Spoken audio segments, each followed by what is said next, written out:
Halo, selamat pagi, selamat datang di bacaan hari ini, hari Rabu tanggal 11 Mei tahun 2022. Selamat datang di bacaan harian, bacaan umum untuk semua zodiak. Ambil hanya jika resonate, silahkan lihat description box di bawah video ini untuk rangkuman bacaan hari ini.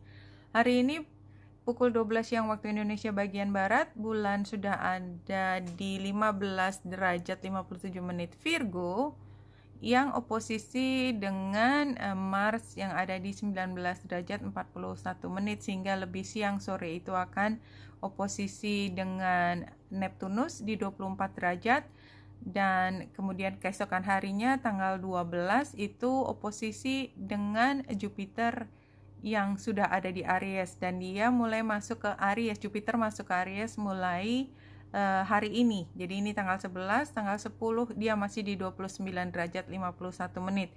Mari kita lihat apa interpretasi dari Jupiter yang ada.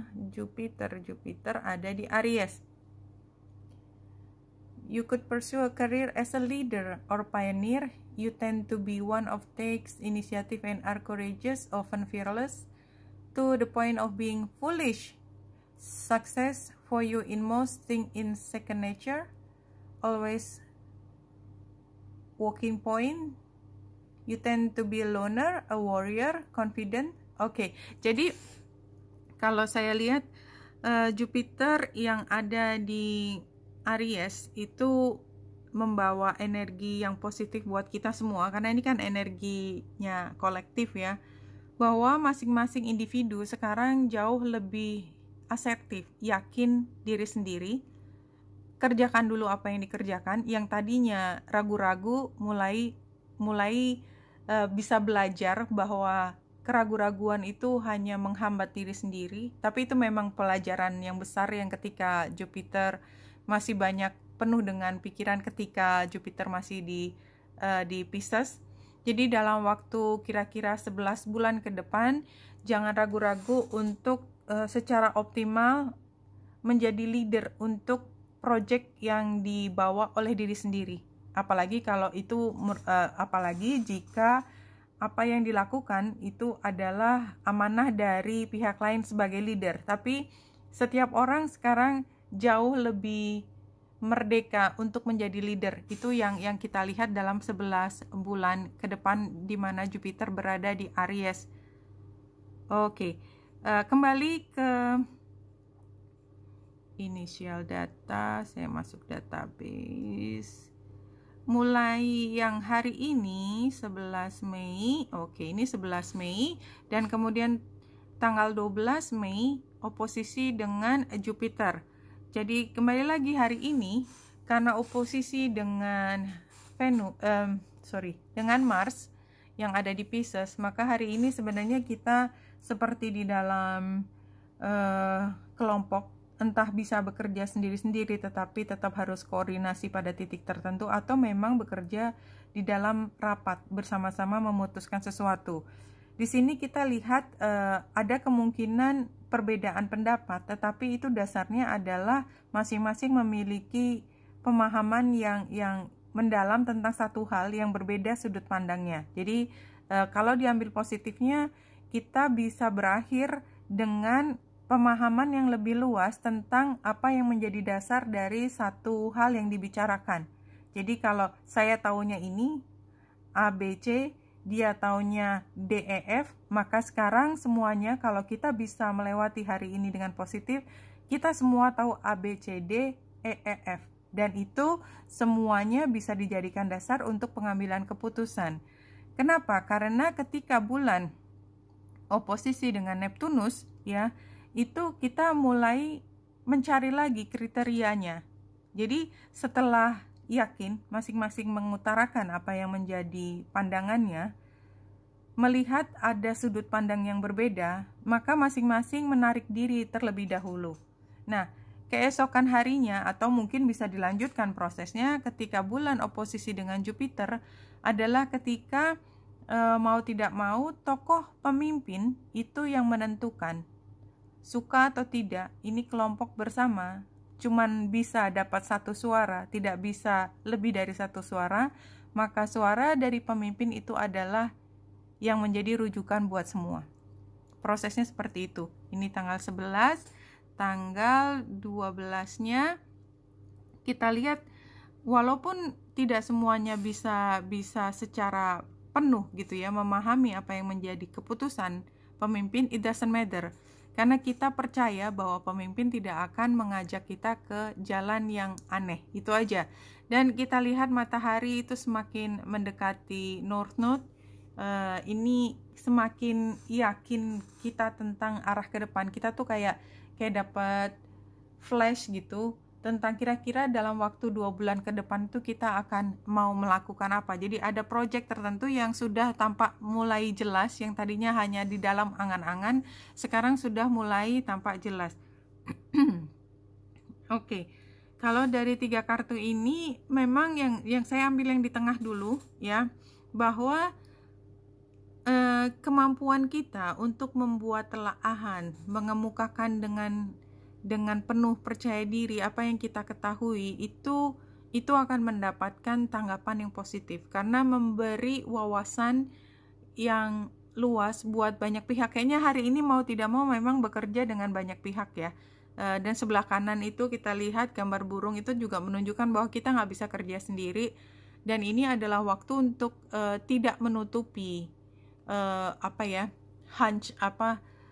pemahaman yang masih intuisi tetapi belum ada dasarnya, tetap justru diomongin aja kayaknya begini deh gitu. Jadi diomongin aja dan itu justru memberi pandangan yang baik kepada banyak orang. Dan gambar cross di sebelah kiri ini menunjukkan bahwa pendapat kita itu nggak datang ujuk-ujuk dan kita nggak asal ngomong. Kita tuh dapat itu dari pengalaman masa lalu yang dimana kita bisa keluar dari masalah yang berat gitu pada saat itu, sehingga kita udah mengemukakannya adalah hasil pembelajaran kita.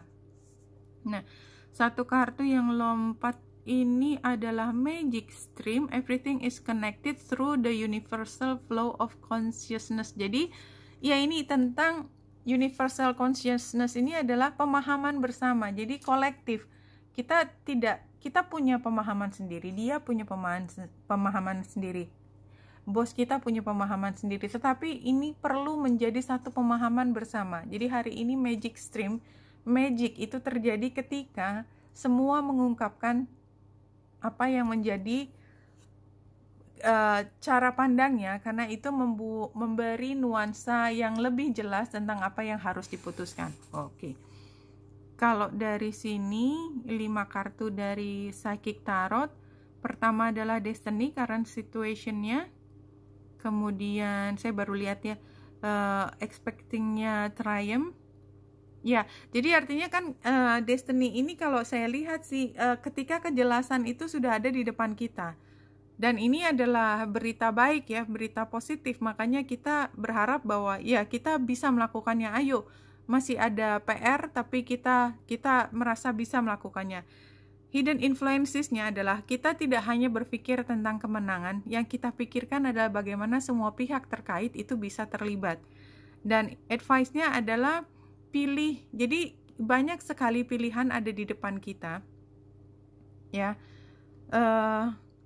Dan pilihlah satu keputusan yang merangkul 2 keuntungan terbesar dan mencakup banyak pihak.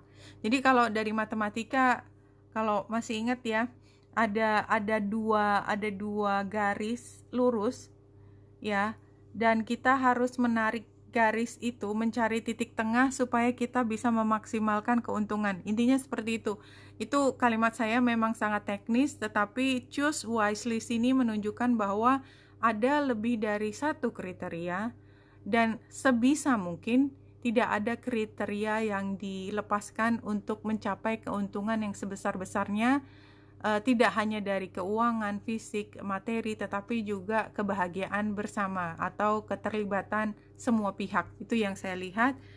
Memories of love, karena kalau kita dari awal dalam perencanaan, ini kan fasenya perencanaan, kita sudah melibatkan banyak pihak ya, dan mereka juga mengetahui, mereka diambil sebagai consideration.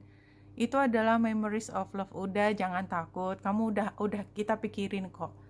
Kata-kata seperti itu kayaknya simple, kecil, tapi itu punya pengaruh yang besar terhadap kepercayaan yang akan diberikan oleh orang yang bersangkutan. Itu yang saya lihat dari penggambaran kartunya. Kalau dari tarotnya,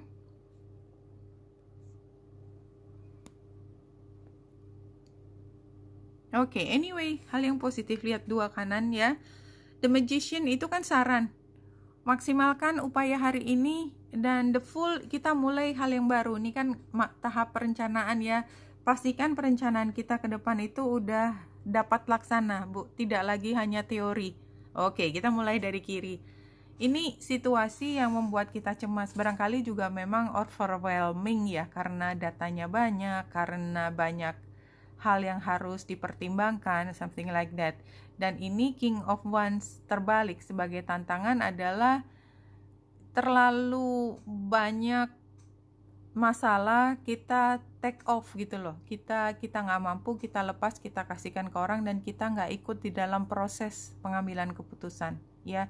Jadi kalau misalnya di dalam kelompok ini ada 5 orang dan harus mengambil keputusan bersama, barangkali ini ceritanya ambil hanya resonate ya.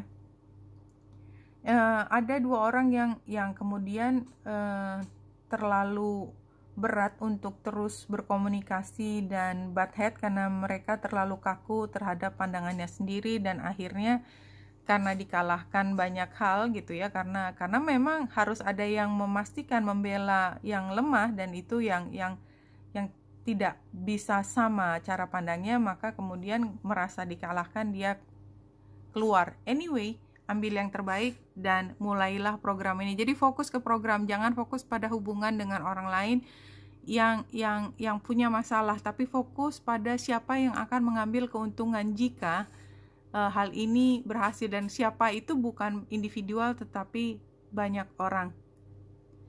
If you're mostly feeling good, you are allowing the universe to deliver to you what you've asked for. It really is that simple. Kalimatnya, kalau kita merasa baik-baik saja, kita tidak dalam masalah gitu ya, kita tidak dalam kacau balau gitu ya, kita artinya sedang membiarkan universe memberikan apa yang kita minta. Ini simple as that kalau kalimatnya seperti itu.